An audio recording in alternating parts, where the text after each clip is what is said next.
Hello again, everyone. Welcome back to sunny Arizona. It's a really bright day today, but enjoying a little bit of the weather outside, thinking about the craziness and how fast things are moving. I'm going to talk about that in another video, which I'm going to do probably right after this one. But before I do, like, share, subscribe, all that cool stuff. This video is really appreciate you stopping by. I appreciate the time. Thank you for sharing. Let's keep it nice and short here. I'm going to talk about stablecoins. And the reason I'm going to talk about stablecoins is because I saw this article that came across Zero Hedge. Uh, I will try to remember to put it in the links. I apologize if I miss one now and then, but I try to be pretty consistent with that. But when I do these kinds of videos, putting links in the description is not the easiest thing, but we will try and get that right. So I'll read a little bit. All right. And yeah, I got a bunch. I got a whole, there's lots of phones around this place. It looks like, I should be with a cartel or something. But anyway, all right. Reading from another phone. Stablecoins volume surpassed Visa and MasterCard combined in 2024. Stablecoins, which play a major role in the global cryptocurrency ecosystem, saw a massive adoption in 2024, with their transfer volumes beating those of Visa and MasterCard combined. I really got to do better with the sunlight. Thought the shades would be enough. Anyway, the annual stablecoin transfer volume reached 27.6 trillion last year. So what's going on with all these stablecoins?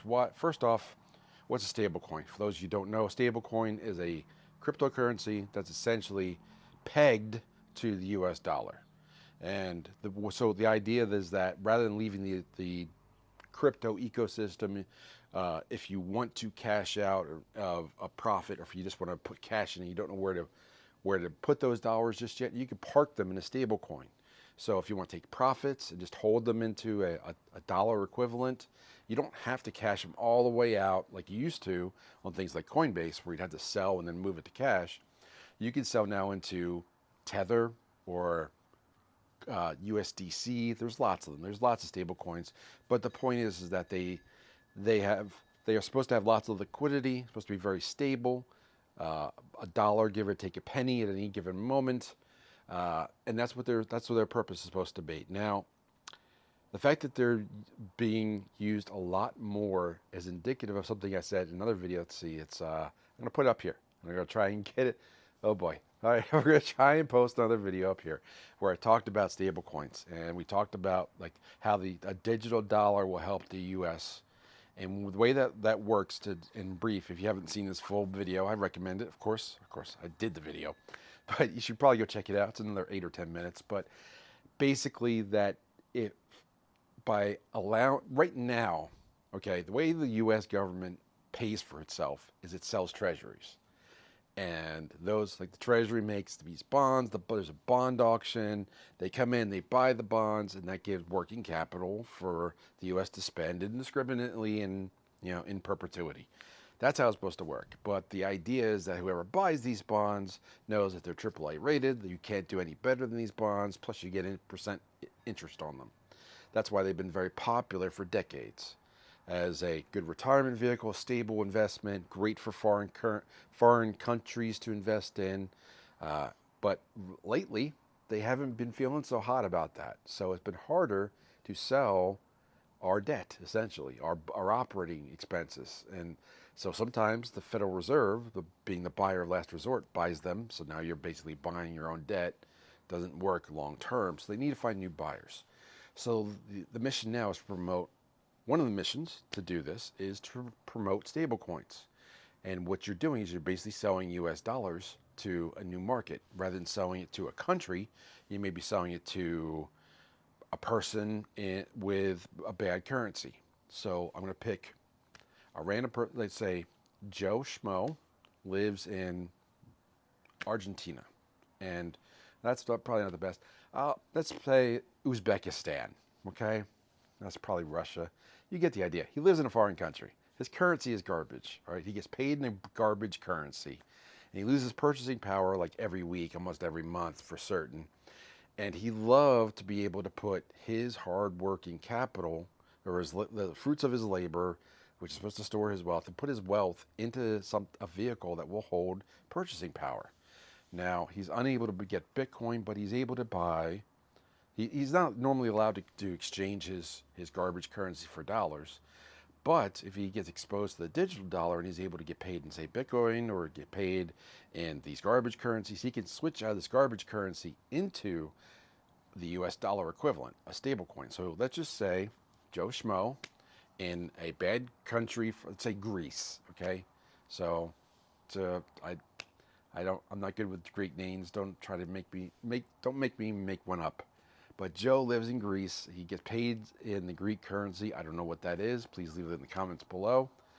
But he gets paid that way, and he loses purchasing power 30 or 40% a year. Maybe, maybe he gets paid from Turkey too. Who knows? Same kind of problem.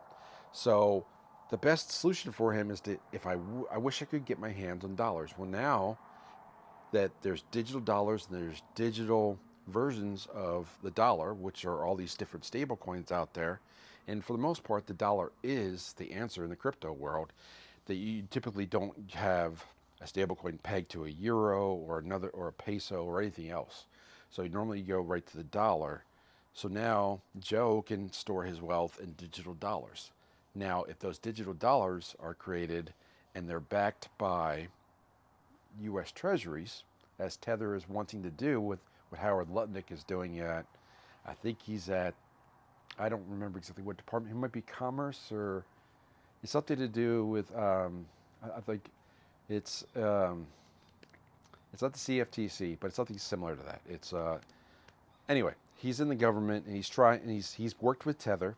He's a financial professional. He's going to be on that crypto team board as well. And basically, we're just financing our debt by pushing the dollar hegemony out through the world again.